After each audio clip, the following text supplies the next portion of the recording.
And tonight we're joined by a full professor of political science and international studies at De La Salle University, Julio Tihanki. Welcome to the big story, Professor July. Shall I call you that? Yes, of course. Prof.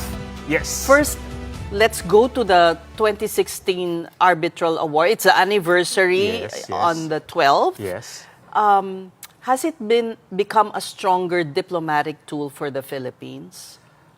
Well, it's a win, and it's definitely a legitimate weapon that we can use, despite all the efforts by China to really bully us on this issue. So it's a very good tool to legitimize our narrative and our claim to the international community. And hopefully even the next administration will continue this track that the current administration is taking. Well, it depends really on the ongoing political drama that we are actually seeing. Right? Okay. Now, So- before we go to the topic Right. at hand, which Yes. is really the anti-dynasty measure and Yes. also untangling the party list Yes. mess, Yes. I'd like you to give your thoughts on Yes. the current impeachment trial. We've just seen 3 days of it. Yes. Yes. So actually, both of us have seen all the impeachment processes under this 1987 Constitution in the post-EDSA period, right? Right. And of course, there's a big difference actually in the quality of the discourse and the level of discourse. I don't know if it's, definitely there's a difference, no? Even in the way the senator judges, no, Comport themselves, no? Even, whether you are for the defense or for the prosecution, even back then, no, nainis tayo lahat, di ba? Minsan may nainis kay Estelito Mendoza, di ba? Alam mo yung iced tea, no? Iniinom. Tapos yung iba naiinis later on kay Serafin Cuevas, no? So, but then again, hindi mo matatawaran yung level ng talino nila at yung level, yung lalim, no, ng kanilang, of course, diskurso, no? Even among the senators back then, no, naalala natin, no, panahon pa ng ERAP impeachment trial, no, talagang mataas ang level, no?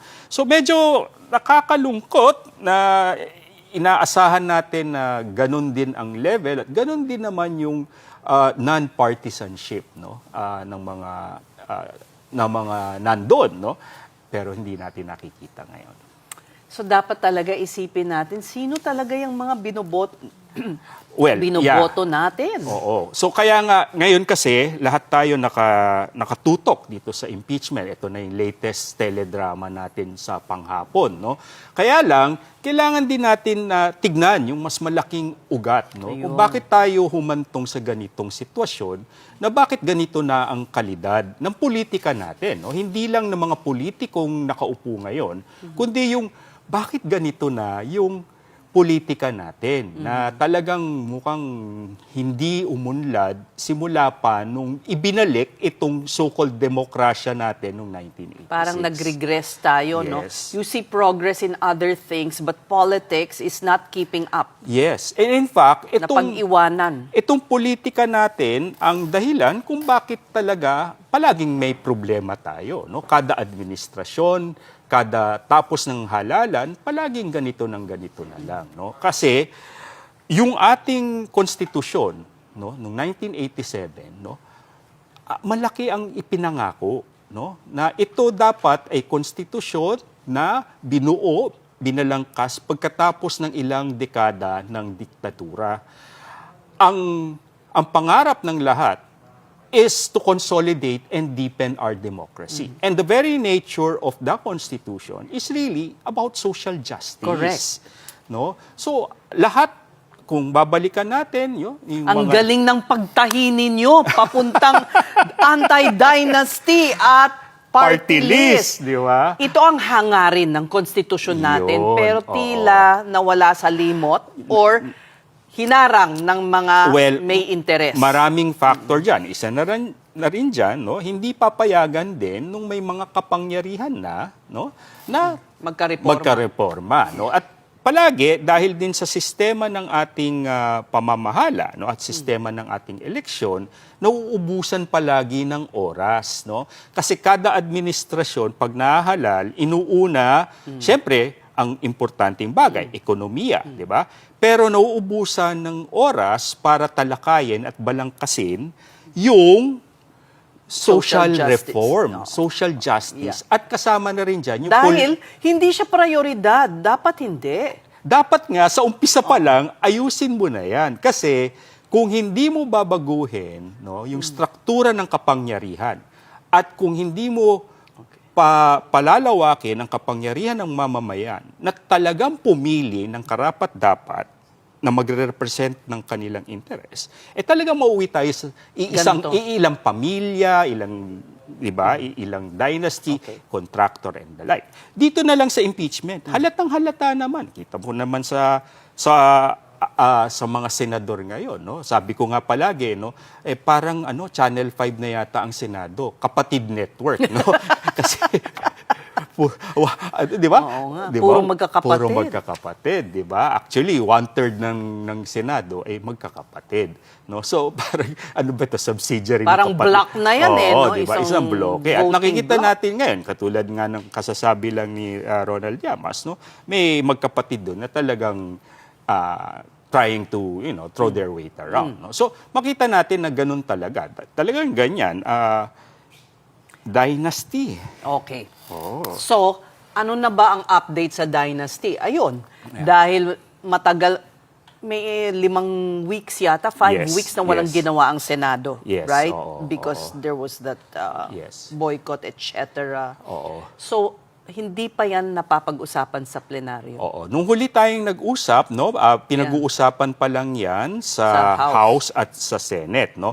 Ipinasa na nila yung sa House, no. And of course, yung isa sa mga co-authors nung version na ipinasa sa House ay yung Majority Floor Leader at anak ng Pangulo, si Congressman Sandro Marcos. At he was candid enough to admit na he would be an idiot to say na hindi siya miyembro ng Dynasty. At at least he was forthright and honest na sinabi niya, hanggang dito lang ang kaya namin. No? It's like a signal saying na ang importante maipasa ito sa lower house para maipasa maitapon sa Senate at doon sila magbabike. So, reading between the lines, Yes. what did he mean? He's open to a stricter, Yeah. harsher Well, maaari version? mo basahin niya kasi aminado siya na hanggang dito lang yung kaya nila. Kasi punong-puno sila ng... Talagang puro dynasty sila doon. No? So, But in the words of Congressman Jokno, Oo. it's even firming up more the hold of dynasties. Oo. Ngayon, kasi kung titignan natin talaga, yung House version, no, talagang watered down. No? Hindi lang to question ng degree of relationship by blood or affinity, kung second or fourth. Talagang hindi yun ang question. Ang question, nagbigay sila ng interpretasyon ng dynasty na per level of government. National at local, provincial, no? Tapos hindi pa nila sinama ang party list, di ba? Tapos no two members of the same family may run per level. Ngayon, Pero every level pwede. every level pwede. So parang sinabi mo, Yun pwede tumakbo ang dynasty. Parang in-establish lalo Oo, yun ang problema. ang hold. Oo. Ngayon, yung version kasi ng Senado, yung sa committee naman ni Senator Risa Hontiveros bago nagkagulo sa Senado, talagang nilagyan nila ng safeguard, no? Kasi hindi rin perfect yung version ng Senado, pero at least hanggang second degree lang sila. Pero bawal ang sabay-sabay, bawal ang sunod-sunod, at bawal sa party list, no? So meron kang horizontal ban at vertical ban. Pero earlier, before we went on camera, Yes. you said that there's a simplified version that may be acceptable na 2 lang pwede per pamilya. Okay.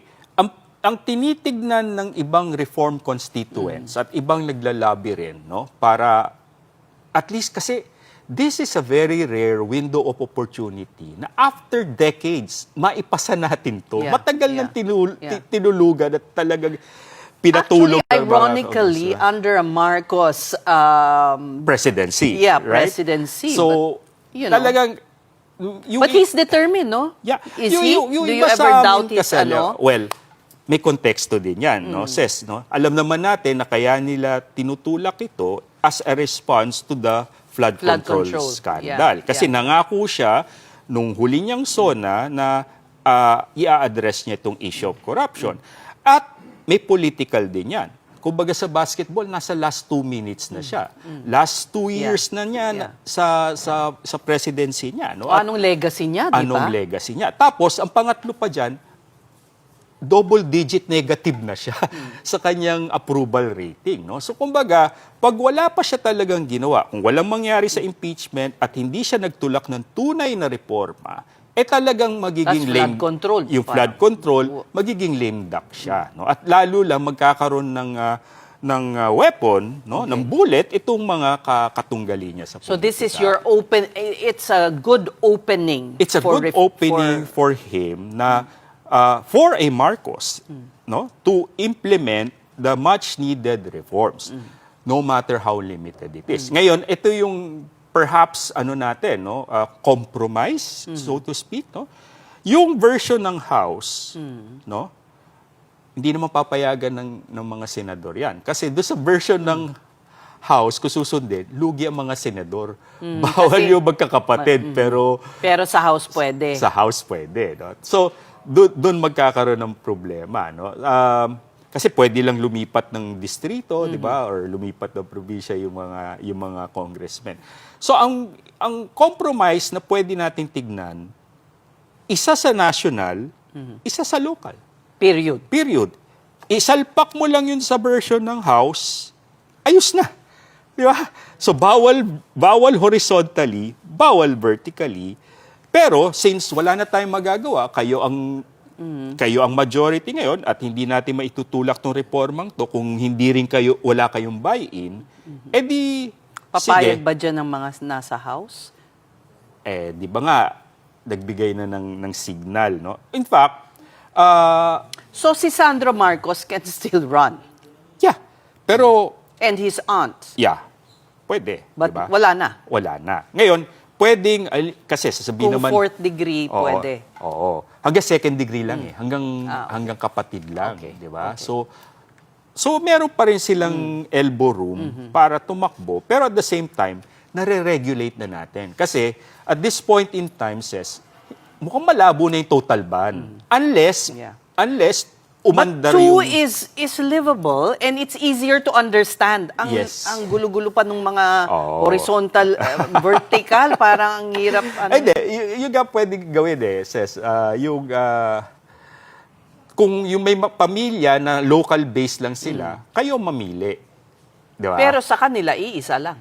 Oo, isa lang. Di ba? So, isa pang compromise kasi na wag mo sabihing national-local, dalawa kada pamilya. So, papayagan mo pa rin yung magkapatid, Sige. di ba? Ganon. Dalawa hanggang dalawa. Basta hanggang Pero kung sa dalawa. Senado, makakakita pa ba tayo ng magkakapatid doon? Depende nga sa kanila yan. Dahil, syempre, interest nila yun eh. Pero, halimbawa, hindi naman na magkakapatid doon magkakasundo. Di ba? May mga hindi rin magkasundo doon. No? Totoo naman Oo. yan. But In kailangan fact, pa bang ilagay sa batas yan? Hindi nga. May isa nga doon, matutuwa pa, di ba? So, So, di ba? Oo. hopefully, no? Yes. And ano bang kailangan para matulak ito sa Senado? Anong kailangan gawin ng taong bayan para, Okay. to pressure them? Yes. Of course, syempre, lahat nakatutok kayo sa impeachment. Pero sana rin, yung same fervor and interest at buy-in ng tao ay mapunta rin dito sa mga reformang itinutulak Because going natin. back to what you said, kaya tayo nandiyan dyan ngayon Yes. ay dahil ito yung ugat nun eh. Yes. Yes. At hindi mauubos to kung palaging ganyan na lang. No? Same with the party list Right. reforms. You know, Prof. July, yung party list, Oo. you have to come back. Yes. Kasi ano ng oras natin. Pero sige, itong magsosona si Presidente, dun na ang opening ng Senate Yes. na buksan, na dalin sa plenaryo. Itong... Yes, oo. Kasi So, naka-recess sila ngayon. Yeah. Oo. So after the SONA. After this, well, I trust under Senate President Wing Gatchalian, at bago na rin ang chair ng Committee on Electoral Reform sa Senate ay si Tito Sen na. Okay.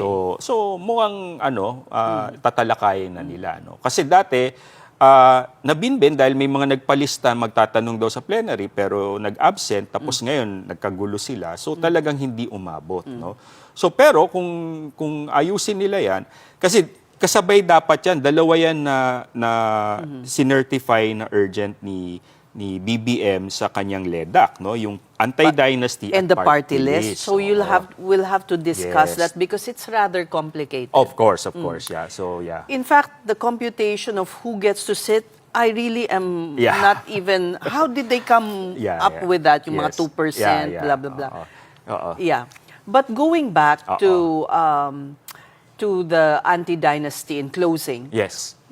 you've gone around the country as Oh, well. yes. So ano ba ang sinasabi ng taong bayan tungkol dito? Well, talagang malakas ang suporta ng tao at alam naman nila ng ang punot dulo ng lahat ng problema natin sa politika ay political monopoly, no? Yung iilan lang ang nagko-control sa taas at sa baba, no? Ngayon, sumusuporta sila. Ngayon, yung may grupo kami, yung Anti-Dynasty Network, no, kasama si Mayor Vico Soto, na nagtutulak na ilabi natin sa loob. Pero may isa ring grupo, yung dapat isa lang, no, na grupo rin ng mga civil society at ng church, na nagkakalap ngayon ng signatures para sa isang people's initiative. campaign. Oo. So, may plan A, plan B tayo, no? So itulak natin hanggang sa logical conclusion nung legislative process, no? Through But the lobbying of Both the initiative, anti-dynasty. Yeah. And that this will be an even stricter version. Yeah, kasi yun yung pinaka-strict version. Wow. Nasa ng anong signature Sige, dyan? papadala sa'yo. At pipirma ko. Papadala natin. But also, I Yes. think, in tandem with that, you also have to discuss, I guess, campaign reform Yes. and funding. Oo, Kasi yes. parang mga Oo. bagong Oo. dugo Yes. ay may kakayahang Yes. makilahok. Oo, kasi may isa pang nakabinbin na bill sa Kongreso, yung Political Party Development Act, no?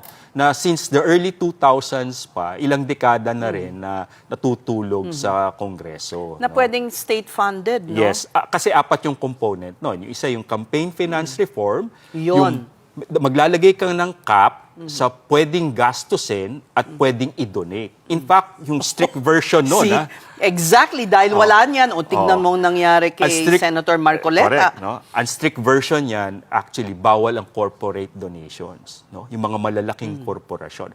Second, yung campaign finance, bawal ang paglipat-lipat, yung mga balimbing, no, ng partido. Pangatlo, magbibigay ka ngayon ng subsidy sa political party. Yan. Lalong-lalo na sa party list, na Yes. totoong party list. Oo, yung mga totoo. Oo. And lastly, magtatayo ka ngayon ng parang civic education, no? Para mag-link yung partido mismo ang mag-educate sa mga botante kung ano yung plataforma nila. Ayun. Yeah. So, So, nakadalawa... kumbaga, hindi ito end Yeah. all Yeah. be all. No? Hindi tayo matatapos sa anti-dynasty or sa party list Yes. reform. Ito yung isang malaking Yeah. laban para sa na, reforma. My God, since 1987 Yes, ang Constitution, di pa ito nagagawa. Yes. Sabi ko nga, ay, pinag-aralan ko ito, tinulak ko ito, grad student pa lang ako. Malapit na ako mag-retire, sis. So sana naman, may Sana makita naman. tayong liwanag. Oo, yes, Thank no. you so much Thank for you, spending thank your you. Friday Of with course. us. Thank That you. was political scientist and international studies professor Julio Tihanki.